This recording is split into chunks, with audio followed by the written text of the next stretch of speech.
Seorang anak di bawah umur di Kabupaten Bandung, Jawa Barat diculik oleh seorang pria yang baru dikenalnya melalui media sosial. Pelaku sempat membawa korban ke sebuah hotel di kawasan Bekasi sebelum akhirnya berhasil ditangkap pihak kepolisian.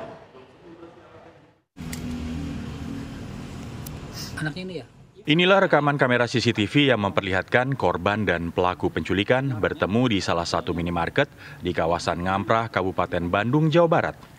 Usai pertemuan itu, pelaku berinisial RS membawa korban ke sebuah hotel di kawasan Bekasi. Orang tua korban pun melapor ke Polres Cimahi setelah tak bisa menghubungi korban.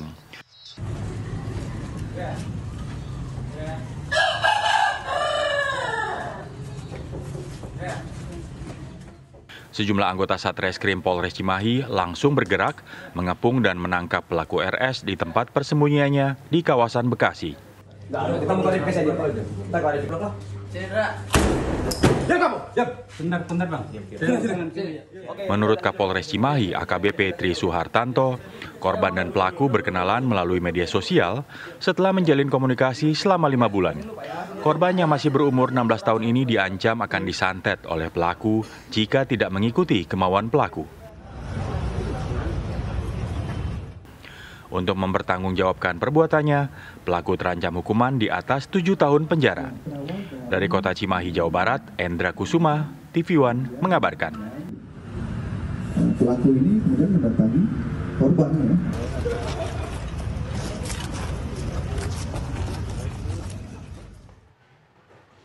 Seorang anak di bawah umur di Kabupaten Bandung, Jawa Barat diculik oleh seorang pria yang baru dikenalnya melalui media sosial. Dan untuk mengetahui kronologi peristiwa ini, kita sudah terhubung dengan Kapolres Cimahi, AKBP Tri Suhartanto. Selamat pagi Pak Kapolres, kami ingin tahu Pak, awalnya modus seperti apa yang digunakan pelaku untuk menculik korban?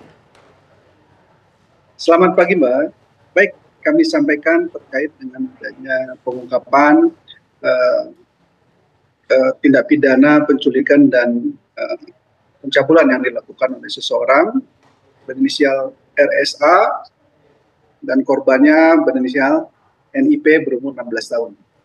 Berawal dari laporan dari masyarakat bahwa anaknya itu sudah tidak bisa dihubungi pada tanggal 17 Agustus 2024 dari pukul 10 pagi dan terakhir terlihat di sebuah minimarket yang ada di daerah Cimareme.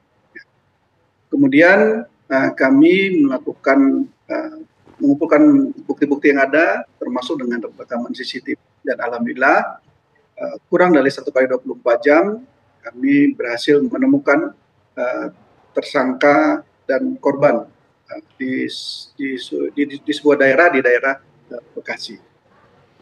Baik. Lalu apakah ada tindak kekerasan ataupun pelecehan yang dilakukan pelaku terhadap korban, Pak Tri? Dari semenjak korban diambil oleh pelaku, diancam, itu menurut keterangan baik dari korban maupun dari pelaku, korban itu dilakukan rupa daksa sebanyak 6 kali, 3 kali di Bandung dan 3 kali di daerah Bekasi. Baik, ini artinya bukan pertama kalinya ya korban bertemu dengan pelaku, Pak? Pertama kalinya.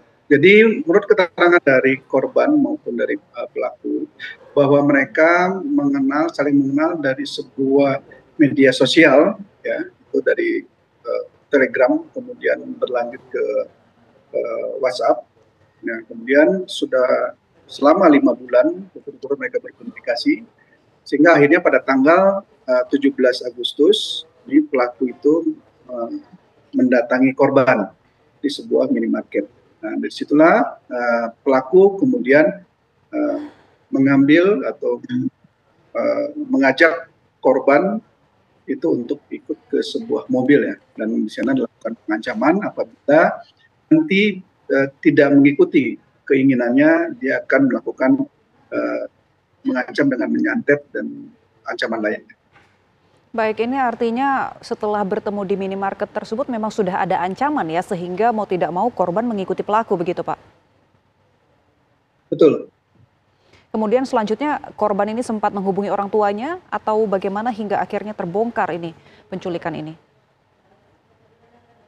Jadi begitu korban sudah dibawa ke kendaraan, HP-nya sudah dibuat mati ya. Jadi keluarga korban pun tidak bisa menghubungi korban ya.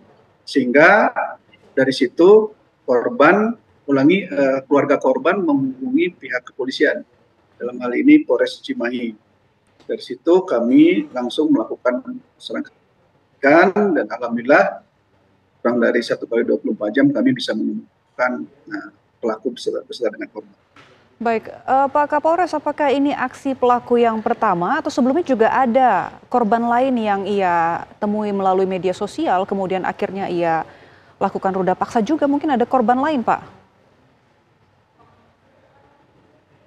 Untuk sementara dari keterangan pelaku, dia baru mengakui bahwa yang dia lakukan baru terhadap korban ini ya. Namun tentu saja kita tidak menutup kemungkinan ada korban lainnya. Kita masih terus melakukan penyelidikan terkait dengan hal tersebut, dan bagi warga masyarakat yang memang mengalami hal serupa, jangan segan-segan untuk segera melaporkan kepada kami sehingga kami bisa melakukan proses penyelidikan lebih lanjut. Baik, lalu Pak Kapolres, kami juga ingin tahu bagaimana kondisi korban saat ini, Pak. Sampai dengan saat ini korban kita melakukan trauma healing ya, bersama dengan Pemda terkait dan dari rekan-rekan Polwan untuk bisa memulihkan kepercayaan diri dari korban.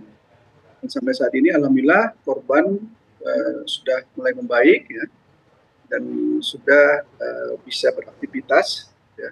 Namun tentu saja ini kami lakukan pengawasan untuk bisa membuat traumanya hilang dan nanti korban ini bisa pulih seperti sedia kala dan bisa beraktivitas seperti sedia kala. Baik, terima kasih AKBP Tri Suhartanto, Kapolres Cimahi, Jawa Barat. Tentunya kita berharap korban segera pulih dan proses hukum segera ditegakkan untuk pelaku.